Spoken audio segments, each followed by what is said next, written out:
Baada ya kuwa mtangazaji wa EFM kwa kipindi cha miaka 10 akitokea Times FM, tunaweza kuthibitisha hapa kupitia SNS exclusively kabisa kwamba mtangazaji Jabir Saleh ameondoka katika kituo hicho cha radio. Ukipita kwenye ukurasa wake wa Instagram kwa sasa, ukiangalia katika bio, yale maneno ambayo yalikuwa yanamtambulisha kama mtangazaji wa EFM hayapo kwa sasa, na kilichobaki ni media personality, head of producers, basketball anchor, hip hop journalist / analyst pamoja na social media influencer.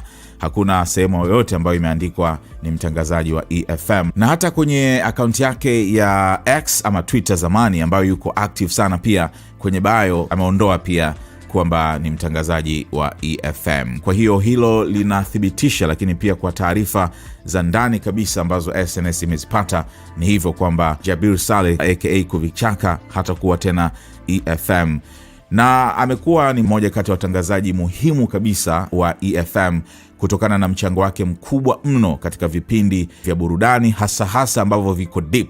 Jabir anafahamika kwa uwezo wake mkubwa sana katika mahojiano, hasa yanahusisha wasanii wa hip hop, wasanii wa zamani, kupitia The Classic, kipindi ambacho kimeleta mchango mkubwa sana katika kuya document mafanikio makubwa ya wasanii wa nyuma wa muziki wa kizazi kipya. Amekuwa akiwa na interview nzuri sana kwa sababu ni mtu ambaye anafuatilia historia zao, anawajua vizuri na vitu kama hivyo. Lakini pia hivi karibuni Jabir alipelekwa katika kipindi cha jioni ya leo, na alikimudu kiukweli kutokana na kwamba ni mtu mwenye knowledge kubwa, mwenye uelewa, na ni mwanahabari nguli kabisa wa kipindi kirefu, legend. Kwa hiyo popote pale utakapomweka anasimama vizuri, ni kiraka kabisa. Pamoja na hivyo, Jabir pia ni mtu ambaye amekuwa na uwezo mkubwa sana katika uchambuzi, hasa katika basketball, na huu mchango aliupeleka zaidi kwenye TVE pindi ambapo anaendesha kipindi hicho.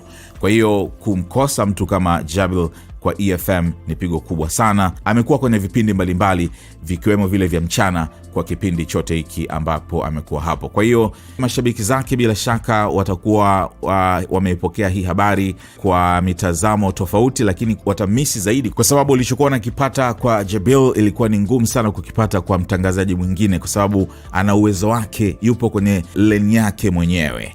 Unaona So sijui nini ambacho kinafuata kwa Jabir. Bila shaka zile podcast zake zitaendelea za Hip Hop Corner, ambapo amekuwa akifanya mahojiano marefu kabisa na wasanii wa hip hop ambayo yamekuwa na insights tofauti. Vile YouTube channel yake ya Kuvi Facts ya Kuvichaka itaendelea. Bila shaka huko watu wataendelea kumpata. Tusubiri tuone nini ambacho kinafuata katika maisha ya media yake Jabir. Kuna station yote ambayo itamchukua, ama amekwenda katika station yake, ama ameamua kubaki kwenye harakati zake mwenyewe kama mtu ambaye anaweza kutengeneza content zake mwenyewe. Ni kitu ambacho tutakijua katika siku zinazokuja. So labda nikuulize, unahisi Jabir anaweza kwenda katika kituo gani cha radio, ama kipindi gani ambacho kinaweza kuwa sehemu ambayo atafanya vizuri zaidi katika stations mbalimbali za hapa nchini Tanzania? Nataka nione